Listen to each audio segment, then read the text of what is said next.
Nanach, Nachman, Nachman. A gathering of Nanach, Nachman, Nachman, Yuman, 193, Kuf Tzadik Yimon. Know that the thought has a very great strength. And if one strengthens and gives power to his mind, to his thought on anything in the world, he could accomplish that it will be that way. Even if he strengthens his thought very much, that he should have money, certainly he will have it. And so too in everything.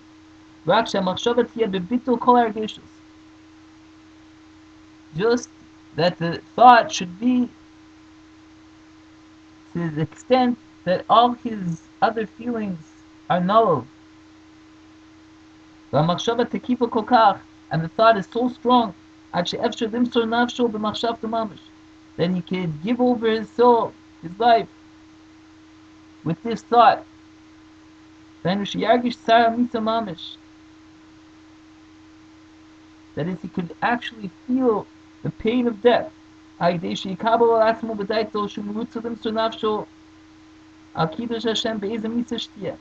is, he will accept on himself in his mind that he is willing and he wants to give up his life to sanctify the name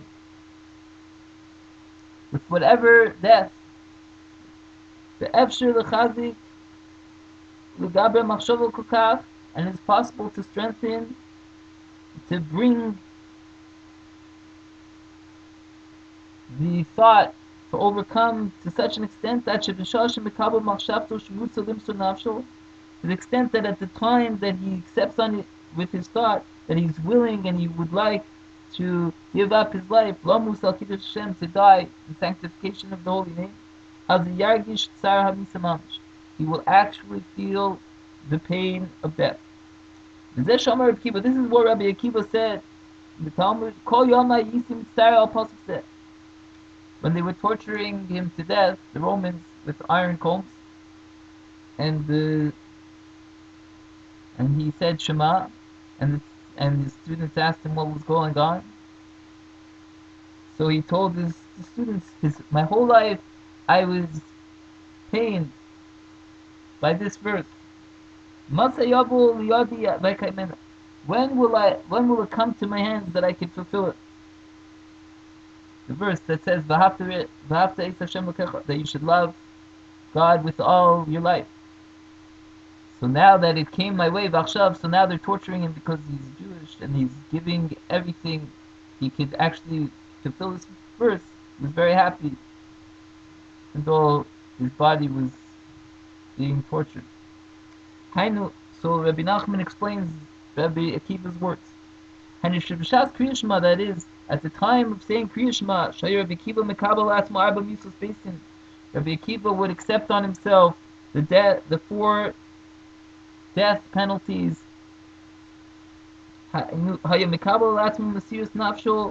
He would accept on himself the giving over of his life, with such a strong, ardent thought, until he actually would be pained, should actually feel the suffering of death. So as if they were stoning and burning him. Also without any difference. This is what he said. The whole life I was pained. When will this come to my hands? Not that he was just pained that he wanted it to happen, or how would it happen, but he actually felt the pain of it happen. That is what I conceptualized and accepted in my mind. When will it come to my hands and I will fulfill it? To give up my life for the sanctification of the holy name. By this itself, I was pained and I would feel and endure the sufferings of death in actuality, like we saw.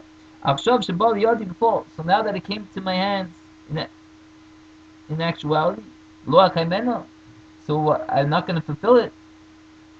Hello, the whole time I was always feeling this actual pain. Just by accepting it in my mind.